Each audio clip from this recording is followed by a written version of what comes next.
What? Welcome back to another edition of Traits Triumph by way of What's the Play Productions. I'm Christian here with Brian and SportsFan, and today we got some trench warfare for you all. We're talking about the offensive and defensive linemen in the 2026 NFL Draft. This may be one of our shortest episodes, just because if you're unfamiliar with this year's draft, the defensive line is not much to write home about. Outside of the tackle position, there's maybe one or two guards that you may want to think about, and then the center position, you may be able to find a gem in the third, fourth, or fifth round, but nobody that we're looking forward to in the first or second. So we're gonna really hone in on potential first round prospects for today, and then give you some potential sleepers towards the end and get you all out of here. Before we get started, gentlemen, how are we doing? Everybody ready for the episode? Doing good. No complaints. Forgot to show everybody my Jaden Daniels jersey. You know the rest. You know the rest. For the audience, can you tell them what the rest is? Brian, how's your day today, bro? Doing fine, man. Ready to talk about linemen. Ready to talk about these linemen. That's about it. You know, they're looking forward to this for most of the day. Low key. This is the most important episode we record. They say you win in the trenches nowadays. I agree. So let's jump right into it. For all of you at home who, if this may be your first time watching, for our draft analysis, we like to tier our prospects. Give you tier 1, tier 2, tier 3. For the offensive line, we're gonna do the offensive line as a whole. And then break down for each prospect their potential role on an NFL team, whether that is as a blindside left tackle, right tackle, guard, who could potentially get kicked out to tackle, or vice versa, tackle who gets kicked in the guard. So we'll go over all of that. We've already had our edge episode, so if you've missed that, pause this video, go watch that one, come back to this one, and be aware that we're only talking about the interior defensive linemen in this episode. So any defensive linemen that you did not hear in the previous episode, those were probably the edge rushers that we talked about, and Kedrick Falk. And for this episode, we're going to talk about probably potential first-round interior defensive line prospects. That would be your nose tackles, your 3-4 defensive ends, 3-4 defensive tackles, 4-3 defensive tackles, stuff like that. All right? So, without further ado, Brian or SportsFan, whoever wants to go first, we can start with the offensive line, because that'll be the lengthier portion of the episode. Let's get into you all's tier 1 prospect. First tier 1 prospect for you all. I feel like it'd be easier to address. I feel like this guy's kind of have. I feel like a lot of the tackles have different opinions, depending on who, which analyst you kind of look at or what team you're hearing from. But I would say the Penn State guard. Now, I'm going to let our known expert on saying names say it. Can you say his name? Olaivavega Ioane. Perfect. I would say that, surprisingly, he's probably the most, stable prospect in terms of draft positioning so far this class, probably since maybe early February. He tested well at the combine, ran well, moved very well in space. And he's kind of just known as the best pure guard in the draft. Just due to value of position, he won't get drafted very high, per se. But, I mean, he's still going to be probably top 15, top 16, if not higher. Because you can never have, too many guards. I can expect him playing both sides of the line. I think he even took some center snaps, I believe. So, just an interior alignment overall, and it's kind of where you build. A lot of teams try to build their own line, inside out.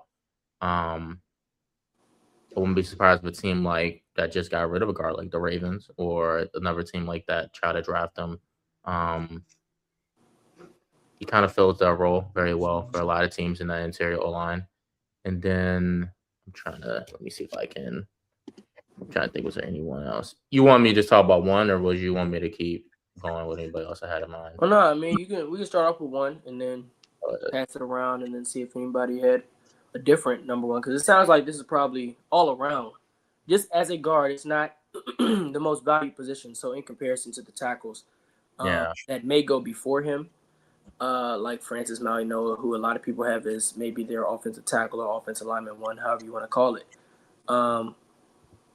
Vavega Ioane, Seems to be probably the most well-rounded, most pro-ready offensive lineman who you could probably plug and play as a starting guard, but just the guard value just isn't always there. So you may not see him go before a Mauigoa or a Spencer Fano or a Monroe Freeling, but we'll get to those names down the line.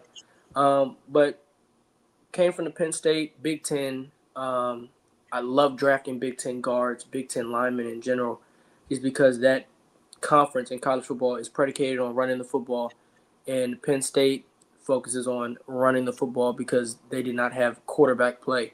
And even the running backs they had a lot of success last year, were pretty mediocre this year, so that shows that a lot of their success could be tied to what is going on the offensive line. And so for Vivega, I feel like this is probably one of the safer picks in the draft. He's not one for me. He's probably 2 or 3, but he's in this first tier. Brian, do you have anyone different or similar mindset? Well, I also have Vega is in my tier 1. He was my O-line 3, but obviously, as we said, we've talked. We pretty close. Honestly, all 3 of them are pretty close to each other, in my opinion. I'll go ahead and talk about one of the guys that Chris brought up, in Monroe Freeling. He's honestly him and my other guy that we'll obviously talk about. They're probably like my 1A, 1B. I'm honestly, by the time we do the draft either next week or the week after, he may end up just being my number 1 overall guy, just because I feel like he's probably the most, outside of Vega, obviously, I think he's the most plug and play guy, because I think he's a guy that doesn't really have any issues with the measurables. He's pretty agile, pretty athletic, and I feel like that's why he shot up draft boards as we've been going along here. So I feel like he's the most plug and play offensive tackle that we have, and that's why I would probably have him as 1A. But I can see why other people would probably have him potentially a little bit lower. But yeah, he's my tier 1 guy for sure. I have him as my offensive lineman 2 right now. But again, as I said, he could potentially be my offensive lineman 1 depending on the day, just because of the tools and his ability to be a plug and play guy right away, in my opinion. And so you said your O lineman 1 was Francis would be my offensive lineman 1 as of right now. As of right now, but you said Monroe Freeling is right there behind him. Yes, they're like 1A, 1B to me. I'm not too mad at that, just because of the overall value of tackle. I feel like early on in the process, it was Mauigoa and then Fano neck and neck. But there's some questions behind where Fano is going to play. He doesn't necessarily have the experience you would want to see if you were to draft him to play guard. And then there's concerns about the measurables when it comes to him playing right tackle. So his stock has maybe fallen a little bit. I think he's still a pretty decent prospect. I like Freeling because he's probably the one top, at least of the guys who could potentially go top 15, top 20. One guy who's probably a true tackle, left or right side, without questions. And I think he's also being assisted by the fact that now Francis Mauigoa is having some health questions, which seems to be one of the themes of this draft. It seems like there's a new guy every other week with health concerns, health issues. And so Francis is now added to the list of guys because I think, what was it, his back or something? Yeah, I believe it was back. And he's also a guy who didn't really offer you that left tackle ability. Like, he's either right tackle or you're kicking him in the guard. Like, nobody's really considering him as a left tackle. But for what he is, he's a very good prospect. So rumors that he could go as early as 3. And with this edge rusher class, for the Cardinals to potentially pass up on one of those edge rushers to go off an offensive tackle who's right side only, but that will fortify their offensive line next to Paris Johnson. I mean, well, not next to, opposite of Paris Johnson, because Paris Johnson's holding down the left side. Cardinals would be able to hold down that right side with Francis Mauigoa. I currently have him 1 like you do, Brian. Vega's probably 2 for me, and then Freeling would be 3.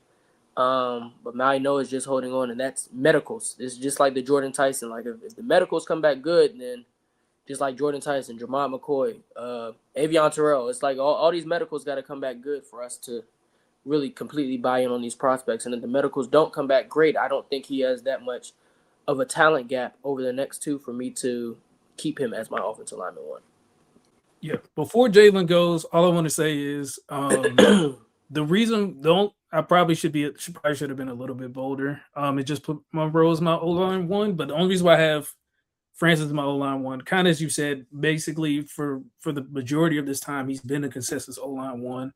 But the thing that worries me is just the fact that we don't know if he's going to be we don't know what his defined position is going to be yet. Obviously, as Christian said, he'll probably be a guy that kind of like Will Campbell this year, but on the right side, he'll be more of a guy that they started tackle and may have to kick inside a guard, just because I think he had an issue with his wingspan too, if I'm not mistaken. I could be wrong on that one, but yeah, he's a guy that's been kind of projected to guard going forward. So that was another reason why I was like, I was hesitant to move him out of the offensive line one, but that might be a reason why I may drop him to my offensive lineman two and move Freeling up to my offensive lineman one going forward. I think that those three is probably my tier one. Certainly not flawless prospects, but that's probably the theme of this draft overall. There's no true bookend left tackle that you could give your team for the next 10 years in this class, unfortunately. And if that's what you need, you probably have to just wait until later in the draft or wait till next year or take one of the guys that we talk about later. But I still think you get an impactful offensive lineman. I think right tackle is important. I'm a big guy on the interior offensive line. The NFL hasn't really gotten to that point yet where it's valued as equally as an offensive tackle. But I'm a big guy who believes in how important interior pressure is for a defense. So as an offensive guy, I would value somebody who can prevent the interior pressure. So Vega honestly could slide right up to that one spot just because his pass protection is honestly one of the better in the class in comparison to the tackles that we have. But again, they're all good offensive linemen. It's not that great upside that you would have hoped for in this top 5, top 10 range. So we want to move on to that second tier, the next group. We've already touched on some of them. Pause. Discussed some of them. Spencer Fano is in this second tier for me. And then I also have Max, Arizona State. I am the name guy, but I do want to be respectful. I can't do it. Max from Arizona State. I don't want to try it. Iheanachor? Nah, that's not it. Yeah. Hey, you might be right though. We'll see when Roger calls his name. If he say goes first, say the full name. It might sound real. Max, no. You look Max. You're saying it like you're questioning it. Say it like you know that's his name. That's what I did with Vega. Max Iheanachor. Okay. Yep. What about him? Yeah, I think honestly, I mean, depending on who you ask, he's probably one of the best actually pass blocking O-linemen in this draft. In terms of tackle play, at least. I'll say a lot of other tackles y'all already covered, like Freeland, Francis. I mean, y'all didn't say Kadyn Proctor, but he's getting rated highly from teams. Blake Miller, y'all probably mentioned soon. They're mainly known as maulers, real physical specimens, really. Not as agile as Max is, in my opinion. Now, due to that, a lot of teams might, it's a renaissance on the run game. So that might actually hurt him more than it would previously, in my opinion. But I would say all the tackles we named, there might not be tier one, like Blake, Max, or Kayden might not be tier one, but I feel like all of these guys have a chance to go day one, honestly, in the draft, just to how valuable the position is. And there's a lack of good offensive tackle play in the league. So I'm not sure if there's anything else I wanted to say about that. Yeah, I mean, he's certainly an athlete. Got the combine numbers in front of me. 4.91 at his frame. A lot of people are saying he's probably a right tackle, but like you said, his pass blocking is what will get him selected at that frame. He's 6'6", 320. He moves very well. Yeah. The issue with him is he's not the run blocker, like you said. But is that something with that athletic profile that he has that a lot of O-line coaches could simply look at and say they could teach that? Any good O-line coach, I believe, in their mind probably thinks that they can teach this type of athlete how to run block. A lot of it is just about hand placement. And if he's on the right side of the offensive line, maybe just don't run it to his side until he's ready. Maybe don't play him until he's ready. So this is a guy, if you're taking him top 25, top 30, maybe you're not in a position where you need your right tackle to be replaced right now. But you need somebody who could fill in the gap or develop under somebody who is already experienced. I don't have the draft order in front of me. But there's plenty of teams who have those older right tackles or right tackle you just know that you don't want to pay in a year or two. NFL contracts work that if you got a 2-year contract and you don't want them past next year, you can probably cut them. So oftentimes this is the perfect time for a replacement level player to be replaced down the line. And I think this would be a good little developmental spot. He's in my second tier, not because he's better than Kadyn Proctor, which he might be, or better than Blake Miller, but just because of, name of the podcast, the traits that he possesses, the level of the player that he could develop into. Like, it may take him a year, take him 2 years, but the pass blocking is there, and I feel like that's often the part that you struggle with young offensive tackles. So if that is what is there, and you can find a way to develop the run blocking or find a run scheme that fits his athletic ability, he should have success down the line. Yeah, there's a type of tackle that, probably teams like the Patriots, 49ers, the Chiefs, maybe even the Lions, the Phil Selk, I'm pretty sure one of their tackles is a free agent now. Yeah, Taylor Decker. Yeah, a team like the Texans could take him.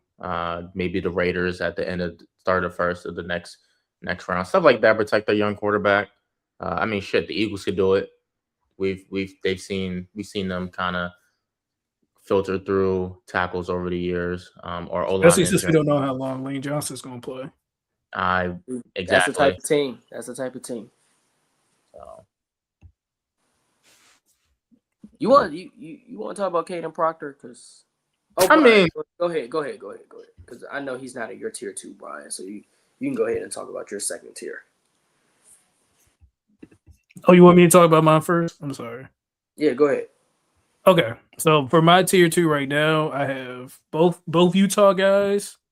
I think I have Blake Miller and both Utah guys, Blake Miller. And I think I was going to put Emmanuel from Oregon there, but I think I ended up leaving him in my tier 3. Basically with Caleb, it's a situation where he did play left tackle for Utah. So if you believe he's a guy that you can leave at left tackle and be a solid guy, then he's probably going to be a guy that goes mid to late first round. As we said about Fano earlier, he's probably a guy that's probably going to end up being kicked into guard, but he's a good run blocker. I think he's solid enough in the pass game to be good there. With Blake, it's just a situation where he's a solid guy. I don't think there's anything that like wows you on tape, so to speak. Like Jalen said, he is a mauler, and I think he's got the size necessary to stick at the right tackle position. And I think he's a guy that'll be a solid pro. So if you, again, as we've said before, if you have an older right tackle and you want to give Blake probably like a year to develop, that's probably best for him. Now, if you need to throw him into the fire and be a right tackle, I think he'll be able to swim. But I do think he'll have his early struggles like most right tackles do. Well, most tackles in general do. I think he's the guy. I think all of those 3 guys are probably guys that you see as solid pros who probably have at least 8 to 10 year careers. In my opinion, probably guys that'll probably get a good contract or 2. Probably won't be like top of the market guys, but the guys that'll have nice contract extensions that we'll probably talk about. a few years from now. So those would be my tier 2 guys. Yeah. Is it Kadyn Proctor time? Yeah. If you want to talk about him. I mean, you know, the Alabama off the tackle pipeline is one to like really just look at and just be like, wow, they keep doing this. And they're known for being very raw, often often athletic traits based lineman and not athletic traits in like the Max way where he's very good in his feet, he's quick, he's agile, can mirror D lineman and stuff like that. Traits in like they big as hell and they strong as shit. So teams think they can develop that, and and when it don't work, they try to move them to guard. The Evan Neal, the Cam Robinson, Judrick Wills. Where did he go? He's not an Alabama lineman, but DeJuan Jones ain't that far from that type of build. Also, has Alex Leatherwood been moved inside yet? Alex, what is he doing nowadays? That's a name. Hey man, that was that pick that was all Gruden right there. I can tell you that. He is no longer in the league, and that's a 2-time national championship champion. So, he's known for his size, and that's I guess that's good as a prospect, but you hope they would be known for blocking, considering that's what they're going to be doing in the league. But some team is going to draft him, and he might get converted to a guard where his talents can be used a little better if in the right system where he's coached well, similar to Mekhi Becton. And if he's not good or not coached well, what'd you say? For one season? Yeah, for one season or so if he's coached well, and when he's not coached well or not put in the right situation seed, he can also look like Mekhi Becton. So either way, he's going to get drafted. And Mekhi Becton was drafted what? Let me check. Mekhi Becton was top 10. Yeah, I want to say him. Superstar development in Madden. And he had that shit for years too. They refused to take it away from him. Yes. 11th overall pick, first round. So Mekhi Becton. So, this the name of the podcast, Traits Triumph, and unfortunately, the traits are going to win out for him once again. And let me not say unfortunately. He's going to get paid very well. He's going to go to the league. He's going to run block. He's strong as hell. He got real good. If his hands, match up, they will. I don't see a lot of D linemen getting off his blocks, especially with his strength.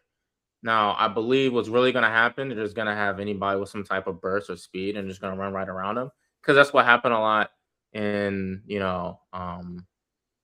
this season for Alabama. Which, if you ever wondered why Ty Simpson had so many injuries in the later half of the season, he played a part in that. He didn't give up a lot of sacks, but those pressures, those QB hits, they add up on quarterbacks, and that stuff in the league, that split second can change from a QB hit to your quarterback getting blasted and it's a fumble. So we'll see.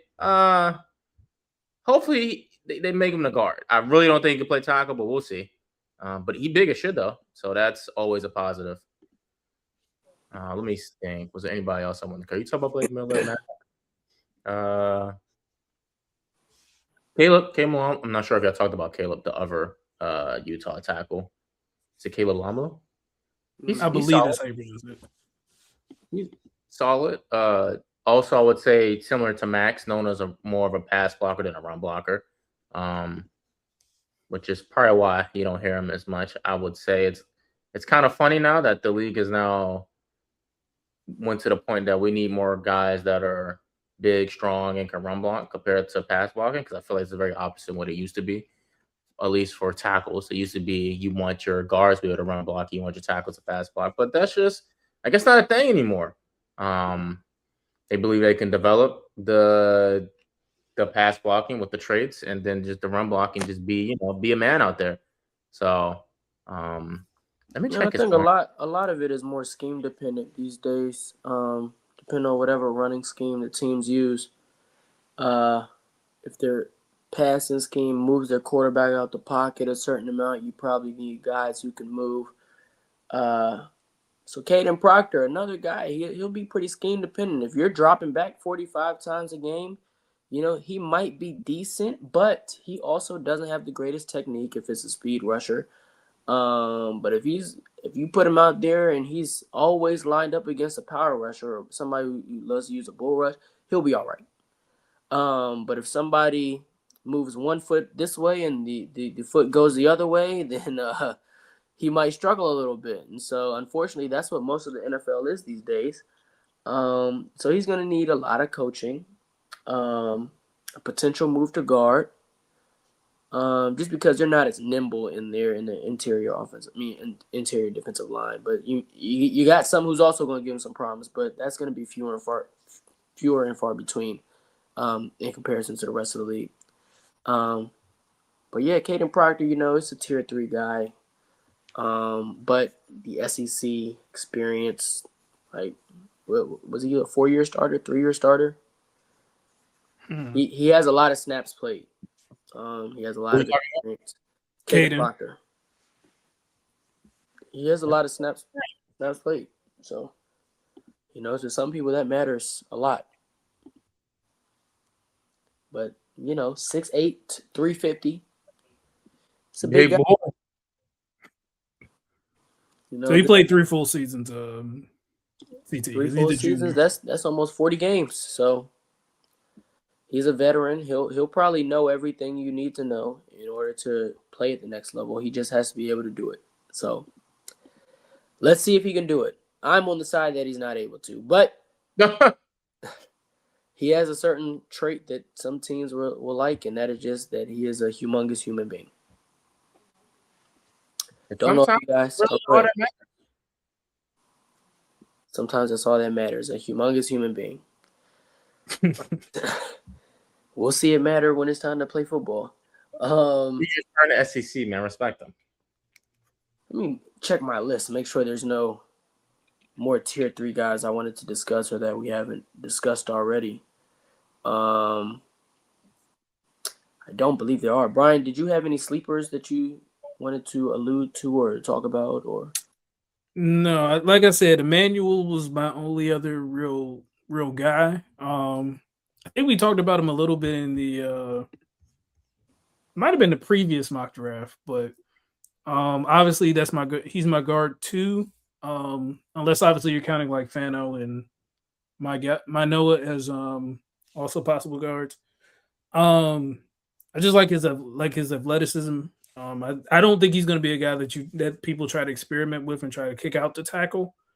But I think he's a guy that could be a solid guard. He'll probably go. I'm thinking mid-second round, maybe early second, depending on, as we said, if there's a team that we feel is scheme dependent that they feel needs an interior offensive lineman. But most likely, I'm thinking probably more mid-second round, with the ceiling of early second.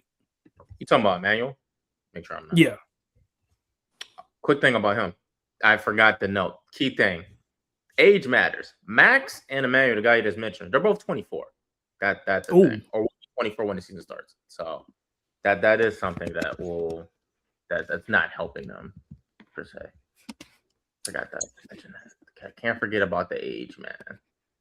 Definitely cannot. Well, unfortunately, when it comes to the offensive lineman, I don't care as much as I do for any other position. Just because, unless they're players who rely solely on their athleticism, like if they're technique-based, then the athleticism that goes away in about 5 to 7 to 8 years, they won't be as reliant upon. Now, a guy like Kadyn Proctor, if he was 24, woo, man, because he might let himself go by 26. Don't worry. He's the youngest one out of the group. I bet he is. You can tell by how he plays. 3-year starter SEC. Respect him. Yeah. This last season, did he really play or was he just out there collecting checks? Every game I saw Ty running for his life, and a lot of time the pressure was coming from Kadyn's side. But, it happens sometimes like that. where the older offensive linemen, with a little bit more experience, Emmanuel and Max, I guess, they get a little older. They'll still be able to produce versus a receiver or a quarterback who's already 24, 25. If their game is relying on your ability to move out the pocket or be shifty on a route, then I'm a little concerned. But offensive linemen, hey man, they can play to their 41. How old is Lane Johnson? You see, he might be retiring a little early because he was relying on not relying, but he's another freakish athlete. I want to say Lane is like 34. Retire early? Lane is pretty young, I thought. He's 35, dog. Okay, I wasn't that far off. That's not that old, man. 35. 35 is not that old for O-line. 35 Yeah. Old as hell. Unless you're like Trent Williams or Jason Peters, that was 35 to 38 is like Darius Slay. Darius Slay just retired. He also wasn't old. He just washed, and he's a corner. Really? Yes. Oh, they were the same draft class, really? Yes. Goodness, great. What year was that? 2014? Yeah, 14 or 13. 13. Goodness gracious, Slay. Yeah, that's the Blake Bortles draft. Hey, hold on, man. Darius Slay ain't that old. He's the same age. I'm telling you. Goodness. His birthday is on New Year's. Wow. 35. He was pretty young when he came into the league. Let me check his age. My fault, big play Slay. He was always that guy in Madden you always got as a corner because he would just turn into Deion Sanders eventually. Isn't that what he did in real life? Honestly, when he was an All-Pro and Pro Bowl for a few years, so yeah, he was really good. Underrated. Oh yeah. He came in league 22. Oh, that's regular age. All right, the defensive lineman. Let's transition. There's three that I am prepared to talk about. If there's any more that you want to speak on. You got three? How many you got? I got two. You don't have. Caleb Banks. I didn't see him. All right, I don't know after. So Peter Woods, a guy who super production up until this last year. But he went through a lot of body transformations. Clemson hasn't been a serious football team in a while. So he's been able to get away a little bit, but his stock did fall in comparison to where, you probably would have seen him in two early mock drafts or mock drafts that were early in the season. He was arguably a top 5, top 10 guy, but now you could see him go as late as late first round or potentially sliding into the second round. Like, these are the type of guys who fall. But Peter Woods is a guy who profiled as somebody who was going to be able to stop the run while giving you the pass rushing juice. It seemed like at Clemson he was never able to really pair the two together at the same time. I don't know if I have it flipped, but he either this past season dropped a lot of weight in order to improve as a pass rusher, but it felt like his best pass rushing seasons were the previous seasons, or I could have them flipped. And he lost some juice as a run blocker or had some juice as a run blocker, but didn't have it as a pass rusher. So it's just these two things that you would like for your interior defensive lineman to do. He wasn't able to get both of those things on the same accord at the same time. So a team drafting him would draft him under the premise that we'll be able to get him at his ideal playing weight, whatever that is, which has him being a dynamic pass rusher or somebody who has the ability to be a dynamic pass rusher and somebody who we can keep on the field first and second down when it's time to stop the run.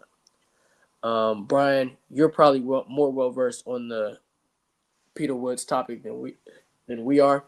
So what you got on him?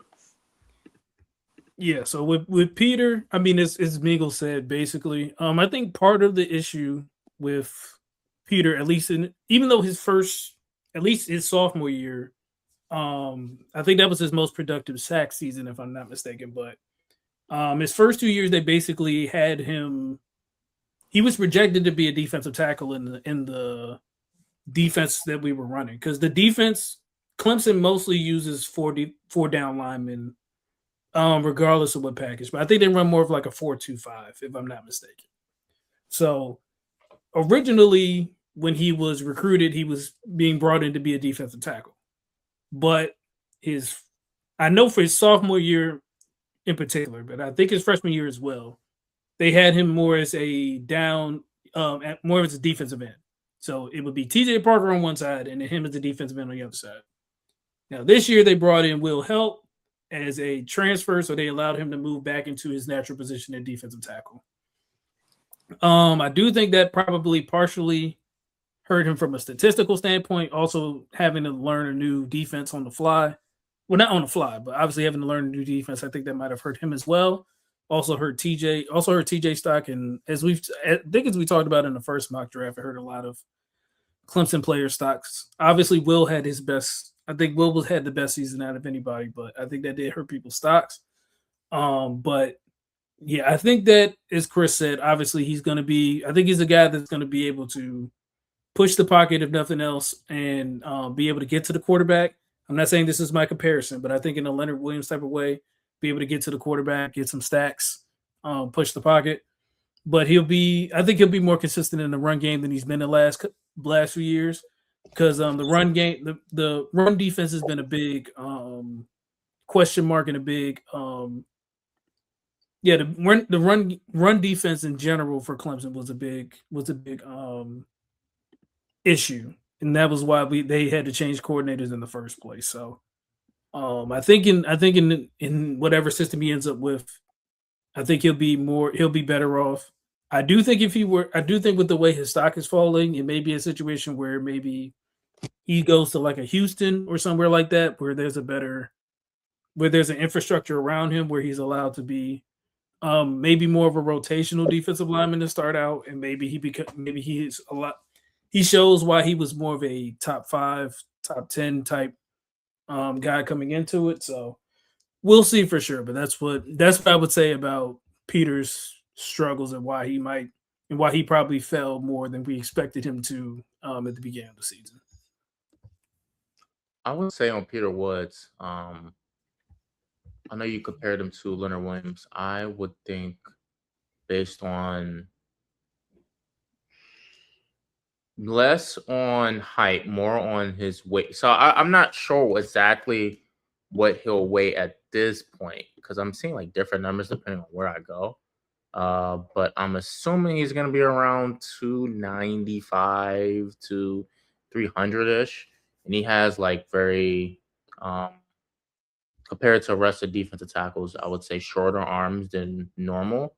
So comparison-wise, I would actually compare him more to Milton Williams. He eventually got drafted by the Eagles in the 3rd round, but you know him now, he developed into a player that was on one of the best D lines in the league, that eventually got to the Super Bowl and won it, and then went to the Patriots and also went to the Super Bowl again this year. So not like he can't develop into an impact player, but a lot of his game kind of be based on his short area quickness, being fast off the ball, getting past O-linemen before they really put their hands on him. I don't think he'll ever be like a real full power D tackle. I don't think he'll ever be able to, like, not say he probably won't ever be asked to play the nose, but he won't probably be in those situational alignments where he's asked to like play the middle of a D line. I don't think he's ever going to be a run stuffing D lineman, as you kind of mentioned. Clemson run defense kind of suffered a little bit.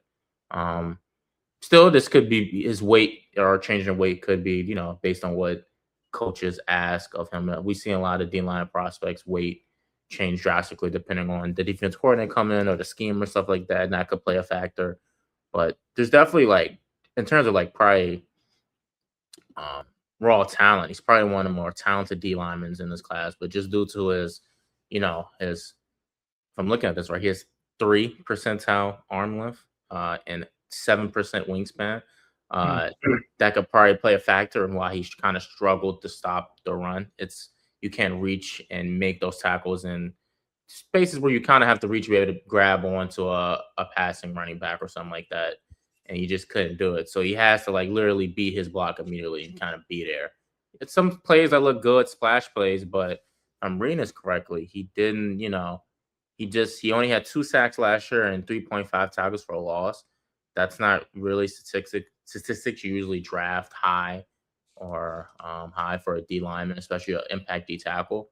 So, he lacks that top tier, I would say, size, or more so length and wingspan that you're expecting at the position. But for a guy that can kind of develop into a speed D tackle, get off the ball, beat O lineman quickly to get in the backfield, you can definitely develop into that. Some teams are going to draft that because that can be something that could be very destructive down the line if you can put him in the right system.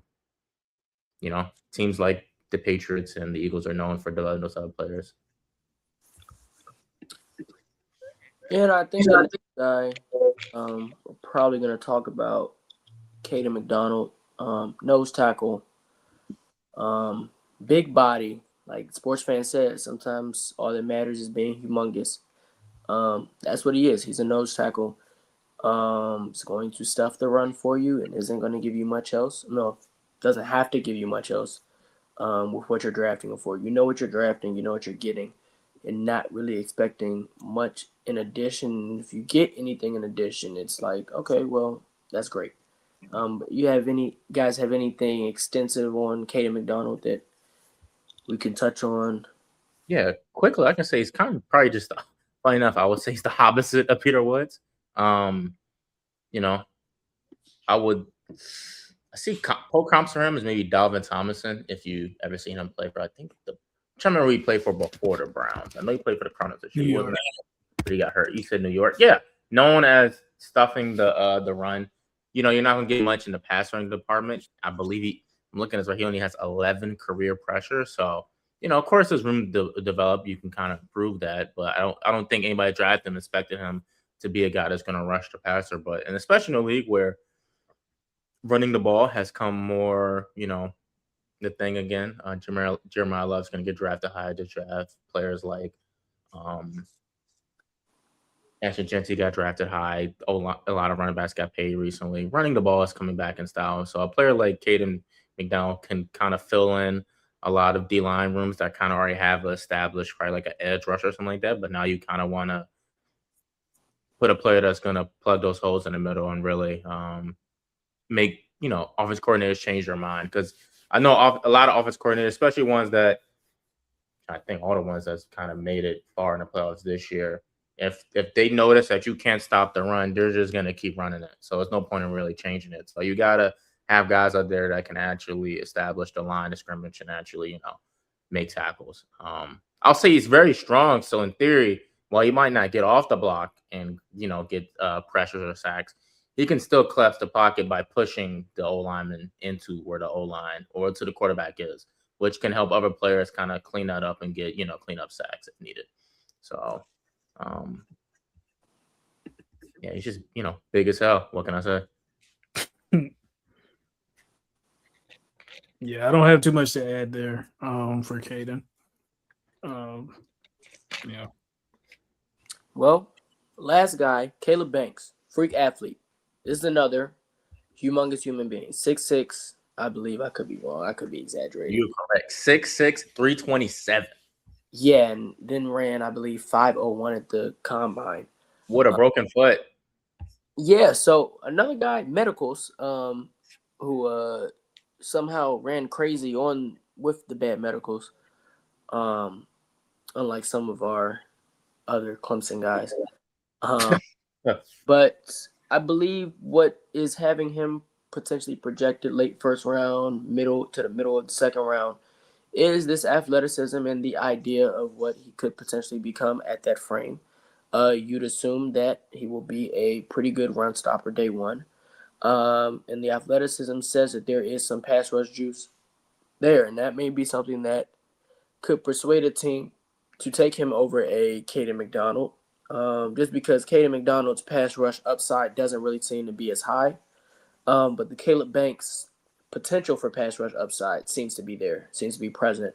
And as long as the medicals with the foot comes out, because feet and bigger people don't really well. So hopefully his medicals come back clear, and this is just a one-time thing. He's able to get back to his, I guess, college self and be able to produce at the next level. Yeah, I would say at Florida, he's had some games where he's looked dominant just due to his traits. And honestly, even like his hand usage is pretty good when he played and different stuff like that. You kind of see him put it all together with his size, his weight, his speed. If he was more healthy, he'd probably be considered a top 15 pick. But you just never know. Like you said, like Mingo said, a D lineman with that type of injury history, his weight, and stuff like that, you can project and assume that he'll get better. But some teams might just not take that risk and they don't even want to deal with that high in the draft. But if he's like a second round pick, mid second round, that's one of those players that could be a potential steal if he gets his health right. So he's one of those players that will probably be involved in a lot of top 30 visits, get the doctors in there, they kind of check him out and stuff like that. But yeah, let me see. Let me make sure I'm not missing anything. 6'6", 327 with 35-inch arms. There's just not a lot of D linemen. There's not a lot of football players in general that have that type of size profile. He has a 9.83 relative athletic score. So to tell you what type of athlete he is. He's just 32-inch vertical. Don't forget that. 9 foot, broad jump. That's just not normal for a player that's 327 pounds. So we're dealing with a rare athlete. Hopefully, if his physicals and his health can get right, he could potentially be a dominant player. Now think about it, even with the injury, he still participated at the Senior Bowl and looked really good. So, I don't know if there's any recent update though. Well, I'll let y'all, kind of talk about anybody else I might have left. I want to see what's up with him. If there's any updates. Yeah. Well, I mean, but like you're saying with the Senior Bowl thing, there's something there if you're able to still perform that well while being hurt. So there's somebody who's probably looking at that upside and saying maybe that's their D-line one. I don't know. I had Caleb as my D-line too, just kind of as you say, I said, because he has a little more pass rush juice than Kayden McDonald. I still think Peter Woods is probably going to be the better pass rusher going, even with the healthy Caleb. So that's the only reason why I have him as my D-line 2 instead of D-line 1. But yeah, I think the potential's there. I think as you guys have said, he'll be a guy that can get to the quarterback. He's a guy that's going to be able to push the pocket. He's a guy that I think he'll be solid against the run. I don't think he's going to be overpowering run stopper. But I think he's a guy that's going to be able to get to the quarterback and make things happen. I don't want to use this guy as a comparison because obviously Caleb's a lot bigger than him. But maybe, well, no, I don't want to use that because I was gonna say Grady Jarrett, but I think Grady Jarrett's still a good defensive run, still a good run stopper, so I didn't want to use him. But my thought was just a guy that can get to the quarterback and a guy that can wreck the game from an interior defensive lineman, just being able to make things happen in the pass, being able to be a disruptor in the pass game. That's what I was trying to. I give you a pro con for you if you want one. Okay, who are you thinking? Another 6'6" D tackle. Current Kansas City D tackle, Chris Jones, baby, yeah. I mean, it's been another edition of the What's the Play podcast. Well, Traits Triumph, by the way, What's the Play. Brian, any more sleepers before I close this out? Because sports fan, man. I don't know if these are particularly sleepers, but I'll say Christian Miller from Georgia and Lee Hunter from Texas Tech. Sports fan, do you have anything else you want to say to the people? Rest of these dudes ass. Respect. Well, with that being said, those are the final words of this week's episode. Be sure to stay tuned. We do have more content coming for you all. The draft is just in 2 short weeks. So we're excited. I know you all are excited. So just make sure that you are staying tuned for the next play. Oops, wrong hand.